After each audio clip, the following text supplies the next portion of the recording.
అధోగతి పాలైన రాష్ట్రాన్ని గాడిలో పెట్టి అభివృద్ధి వైపు నడిపిస్తున్న మా ముఖ్యమంత్రికి మరొకసారి 2 సంవత్సరాలు ధన్యవాదాలు తెలియజేసుకుంటున్నా.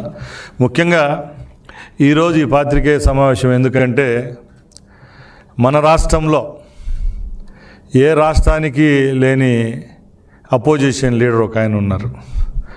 హనీమూన్ నాయకుడు అంటారు ఆయన్ను. కేవలం ఒక ప్రతిపక్ష నాయకునిగా ఈ 24 నెలల్లో ఒక 10-15 సార్లు మాత్రమే పత్రికా సమీక్షలు అలాగే ప్రెస్కు ఆయన ఇంటర్వ్యూలు ఇవ్వడం జరుగుతూ ఉంది. దానిలో ప్రతి ఒక్కసారి బయటకు వచ్చినప్పుడల్లా ఒక్కో విషయాన్ని పాత సారాయిని కొత్త సీసాలో పెట్టి మార్కెటింగ్ చేసినట్టు రాష్ట్రంలో గత 40 సంవత్సరాల్లో జరిగిన సంఘటనలు ఈ రాష్ట్రంలో ఉన్న ప్రజలకు తెలియవన్నట్టు కొత్తగా ప్రజల మీద రుద్దే పరిస్థితి తీసుకొచ్చిన ఘనత ఆనాటి ముఖ్యమంత్రి ఈరోజు ప్రతిపక్ష నాయకుడు జగన్మోహన్ రెడ్డి గారికే దక్కింది. ముఖ్యంగా జగన్మోహన్ రెడ్డి గారు ఈరోజు ఈ ప్రభుత్వం చేస్తున్న అభివృద్ధి సంక్షేమ పథకాలను ఓర్వలేక ప్రతి ఒక్కసారి మీడియా సమావేశం ఏర్పాటు చేసినప్పుడు మా ముఖ్యమంత్రి గారి మీద అక్కస్తో ఏదో ఒక తప్పుడు ప్రచారం చేసేదానికి శ్రీకారం చుడుతూ ఉంటారు. కొత్తగా లేటెస్ట్గా 4 రోజుల ముందు ఆయన ఇంగ్లాండ్ టూరు ముగించుకొని వస్తానంటే ఒక ప్రెస్ మీట్ ఏర్పాటు చేయడం జరిగింది. దానిలో కొత్తగా మా తాతగారిని చంపింది, మా తండ్రి గారిని చంపింది, అలాగే మా చిన్నాన్నను చంపింది ఎవరో మీకు తెలుసా అనే విధంగా పత్రికా సమావేశంలో చెప్పడం జరిగింది. రాష్ట్రంలో కాదు యావత్ భారతదేశంలో తెలుగు వాళ్ళు ఎక్కడున్నా కూడా ఈ రాష్ట్రంలో జరిగిన సంఘటనల గురించి ప్రతి ఒక్క తెలుగువాడికి తెలుసు. చంద్రబాబు నాయుడు గారు నేరాలకు ప్రోత్సహిస్తారా, నేరాలకు దగ్గరగా ఉంటారనేది ప్రతి ఒక్కరికి తెలుసు.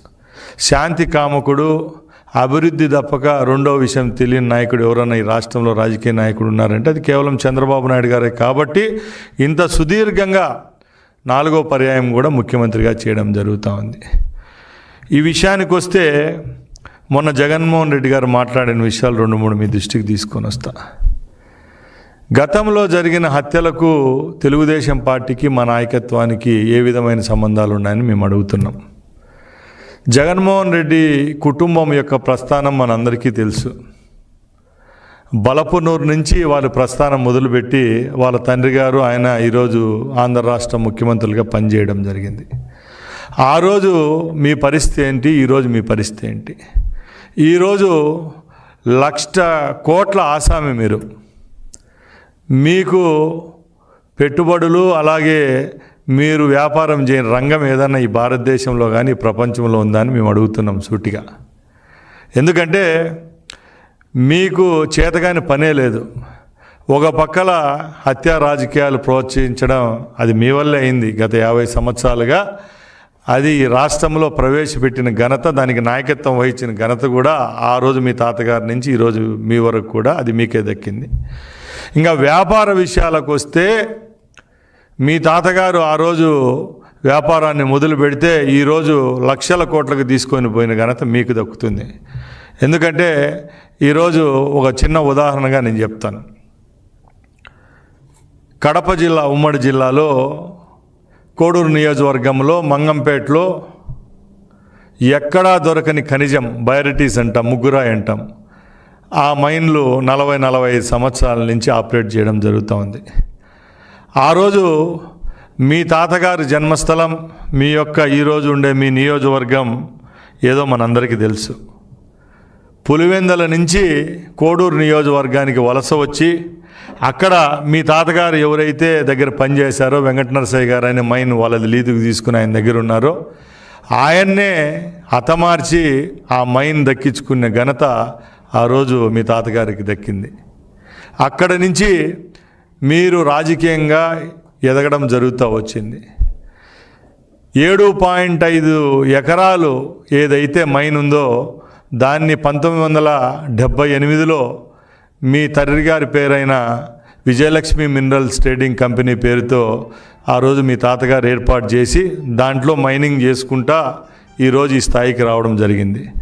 ఆ రోజు కూడా 7.5 ఎకరాలు మీకు మైన్ను కేటాయిస్తే మీరు చుట్టుపక్కల ఉండే ప్రైవేటు భూములంతా మైనింగ్ చేస్తే ఆ రోజు మీ తండ్రి గారు ఎంపీగా కాంగ్రెస్ పార్టీలో ఉన్నారు. ఇదే కాంగ్రెస్ పార్టీ ముఖ్యమంత్రిగా మర్రి చెన్నారెడ్డి గారు ఉంటే రాష్ట్ర వ్యాప్తంగా ఎక్కడ చూసినా దీని మీద చర్చ జరుగుతూ ఉంటే ఆ రోజు ఉన్న శాసనసభ్యులు శేషయ్యనారెడ్డి గారు బైరెడ్డి ఆయన నాయకత్వంలో ఒక హౌస్ కమిటీ వేస్తే హౌస్ కమిటీలో 13 మంది సభ్యులు నివేదిక అసెంబ్లీ సాక్షిగా సమర్పిస్తే దాంట్లో చేసిన తప్పులు ఎవరియో ఆ రోజు బహిర్గతం కావడం జరుగుతూ ఉంది. ఆ రిపోర్ట్లో కూడా క్లియర్గా 25,000 టన్నులు ముగ్గురాయిని అక్రమంగా తరలించడం జరిగింది. విజయలక్ష్మి మినరల్స్ పేరుతో చేయడం జరిగింది. దాని ద్వారా ఈ ప్రభుత్వానికి 24,21,2,500 రూపాయలు నష్టం జరిగింది. ఈ నష్టాన్ని వీళ్ళు కట్టాలని చెప్పి క్లియర్గా హౌస్ కమిటీ నివేదిక ఇస్తే దాన్ని కూడా మీరు ఏ విధంగా రూట్ మార్చారో అందరికీ మన ఈరోజు ఉండే వాళ్ళకు గతంలో రాజకీయాలు చేసిన వాళ్ళకి ప్రతి ఒక్కరికి విదితమే. ఇక్కడ సంపాదించిన డబ్బునంతా మీరు రాజకీయాల్లో పెట్టారు, రాజకీయాలు చేశారు, అడ్డాగా ఏర్పాటు చేసుకున్నారు. ఆ రోజు ఏదైతే విజయలక్ష్మి మినరల్ మొక్క అయితే ఈరోజు సందూర్ పవర్ ప్రాజెక్ట్ అనుకోండి, భారతీ సిమెంట్స్ అనుకోండి, సాక్షి పేపర్ అనుకోండి, ఇవన్నీ మహావృక్షాలుగా మాన్లుగా ఈరోజు ఆర్థికంగా మీ ఎదుగుదలకు ప్రోత్సహించిన కంపెనీలుగా ఈ భారతదేశ వ్యాప్తంగా వెలుగొందుతున్నాయంటే ఒకసారి మీ యొక్క అక్రమాల గురించి చెప్పనవసరం లేదు. మేము ఒకటే చెప్తున్నాం, హత్యా రాజకీయాలు మీరే ప్రోత్సహిస్తారు, అక్రమ లావాదేవీలు మీ వల్ల అవుతాయి, అక్రమ మైనింగ్లు, అక్రమంగా రాష్ట్రంలో ఏమన్నా ఒక కార్యక్రమం జరగాలంటే అది మీ ఇంటి నుంచే మీ దగ్గర నుంచే స్టార్ట్ అయ్యే పరిస్థితి తీసుకొచ్చిన ఘనత మీకు, మీ కుటుంబాలు, మీ ముందు తరాల వాళ్ళకే దక్కిందని నేను తెలియజేసుకుంటున్నా. మాకు ఏ రోజు జగన్మోహన్ రెడ్డి మీదో లేకపోతే వైసీపీ పార్టీ మీద ఎక్కడ కక్ష లేదు. మేము ఒకటే చెప్తున్నాం, 4వ పర్యాయం ముఖ్యమంత్రిగా చంద్రబాబు నాయుడు గారు ప్రమాణం చేసిన తర్వాత ఈ రాష్ట్రంలో ఉన్న పరిస్థితులను మార్చే విధంగా ఈ రాష్ట్రాన్ని అభివృద్ధి పదంలో నడిపిస్తామని చెప్పి ఆ రోజు ప్రమాణం చేయడం జరిగింది. దానిలో భాగంగానే ఈరోజు ఈ రాష్ట్ర వ్యాప్తంగా అభివృద్ధి కార్యక్రమాలు చేపడుతూ ఉన్నాం. మాకు ఈరోజు కేంద్రంలో ఉన్న మద్దతు చూసి మీరు ఓర్చుకోలేకపోతున్నారు. కేంద్రంలో మాకున్న బలము, అలాగే మా చంద్రబాబు నాయుడు గారి యొక్క పనితీరును మెచ్చి నరేంద్ర మోడీ గారు కూడా ఏ రాష్ట్రానికి దక్కని గౌరవం ఈ రాష్ట్రంలో ఉన్న ముఖ్యమంత్రి గారికి దక్కుతూ ఉంది. పెట్టుబడుల పరంపర జైత్రయాత్ర ఈ రాష్ట్రంలో జరుగుతూ ఉంది. ఇప్పటికే 20 లక్షల కోట్ల రూపాయలు పెట్టుబడులు పెట్టడం జరుగుతూ ఉంది. రేపు రాబోయే కాలంలో భవిష్యత్తును నిర్దేశించే రాష్ట్రంలో యువకుల కోసం, ఉపాధి కోసం పనిచేస్తున్నారు చంద్రబాబు నాయుడు గారు, లోకేష్ గారు అని తెలిసే ఈరోజు రాష్ట్ర ప్రజలంతా చాలా సంతోషంగా ఉన్నారు. ముఖ్యంగా ఇంత ఎండ వేసవిలో కూడా ఈరోజు రాష్ట్రంలో ఎక్కడ ఏ విధమైన సమస్యలు లేవనెత్తకుండా రోజుకు 18 గంటలు పల్లెబాటలు బట్టి రచ్చబండ కార్యక్రమాలు, ప్రజలతో మమేకమయ్యే కార్యక్రమాలు, ఒక పక్కల సంజీవిని అని చెప్పి భారతదేశంలో ఎక్కడ లేని విధంగా ప్రజల కోసం, వాళ్ళ హెల్త్ కోసం నేనున్నానని చెప్పి కార్యక్రమాన్ని ప్రవేశపెడుతున్న ఘనత చంద్రబాబు నాయుడు గారికే దక్కింది. అలాగే పెట్టుబడుల విషయాలకు వస్తే మీకు అందరికీ తెలుసు, మీరు ఆర్థిక నేరగాళ్ళు. అలాగే పెట్టుబడులు పెట్టే ఏవైతే కంపెనీలు, బడా సంస్థలు ఉంటాయో మీ హయాంలో రాష్ట్రాన్ని వదిలేసి దండం పెట్టి తూర్పుకు మలుకొని వెళ్ళిపోయిన పరిస్థితి ఆ రోజు ఉంది. ఈరోజు తాడేపల్లి నుంచి చంద్రబాబు నాయుడు గారి గృహం వైపు 2 సంవత్సరాల నుంచి రాని పెట్టుబడిదారులు లేడు, రాని వ్యాపారవేత్త లేదు. అది ఒక నమ్మకం, ఒక బ్రాండ్, దాన్ని క్రియేట్ చేసిన ఘనత ఈ ప్రభుత్వాన్ని, చంద్రబాబు నాయుడు గారిదే.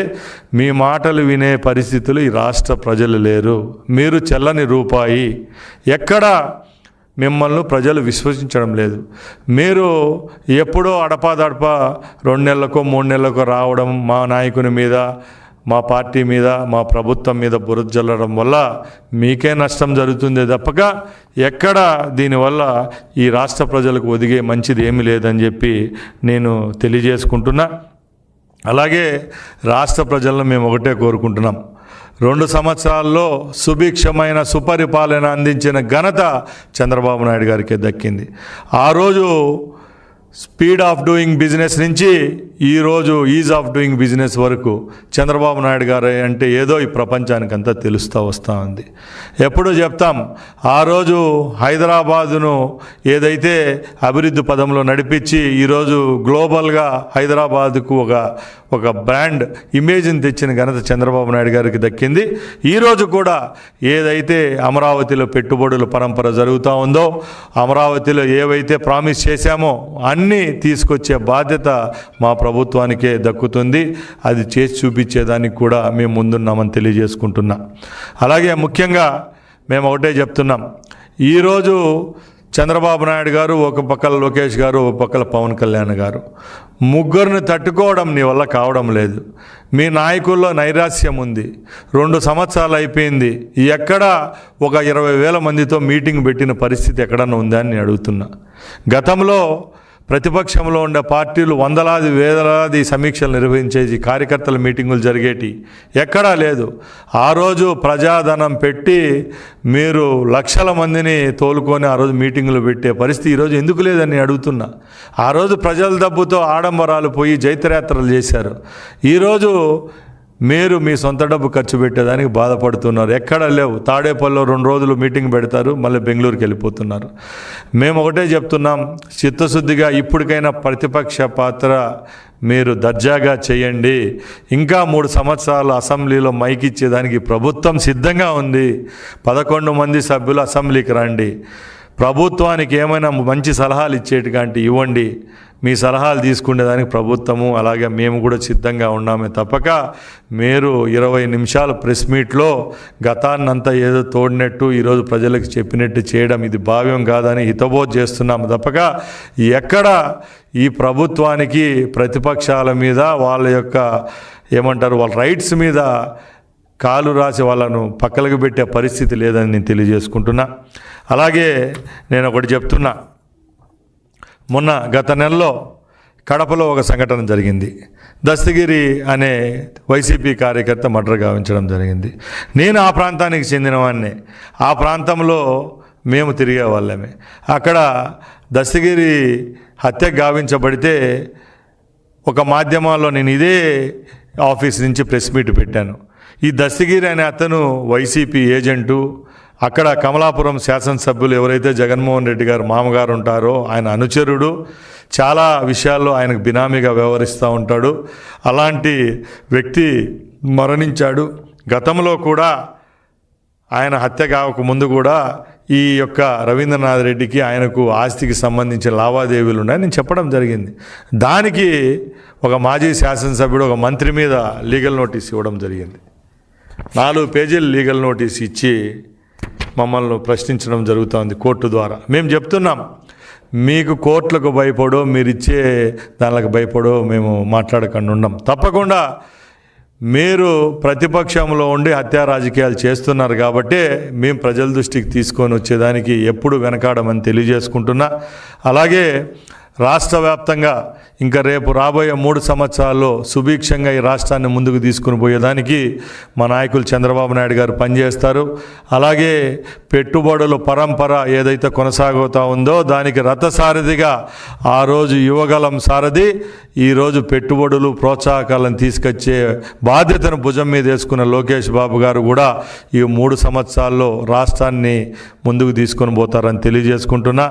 అలాగే జగన్మోహన్ రెడ్డి టీంకు మేము ఒకటే చెప్తున్నాం, ఇంకా 3 సంవత్సరాలు ఉంది, రండి ప్రజాక్షేత్రంలో తేల్చుకుందాము తప్పక ఎప్పుడు ఎక్కడ అవాకులు చవాకులు పేలడం వల్ల మీకే నష్టము తప్పక మా ముఖ్యమంత్రి గారికి మా బ్రాండ్కు మా ప్రభుత్వానికి ఒదిగేది ఏం లేదని తెలియజేసుకుంటున్నా. అలాగే దీంట్లో నేను కొసమెరుపుగా ఒకటే చెప్తున్నాం, అన్ని విషయాల్లో ఆరితేరిన వారు మీరు. హత్యా రాజకీయాలు ప్రోత్సహించేది మీరు, చేయించింది మీరు, మీ కుటుంబ సభ్యులు. ఆ రోజు వ్యాపార రంగంలో అడ్డదొలగించుకునింది, మైన్స్ ఓనర్లను చంపింది మీరు. మీ కుటుంబాల్లో జరిగిన కలహాలకు కూడా ఎవరు బాధ్యులో ఈ రాష్ట్ర ప్రజలకు అందరికీ తెలుసు. ఇప్పటికి కూడా సిబిఐ లాంటి అత్యున్నత వ్యవస్థలు దాని మీద ఎంక్వైరీ జరుగుతూ ఉంది. అలాంటప్పుడు మీరు ఏదో ఒక వేమరపాటుతోనో లేకపోతే హుందాతనంతో మీరు మాట్లాడడం లేదు.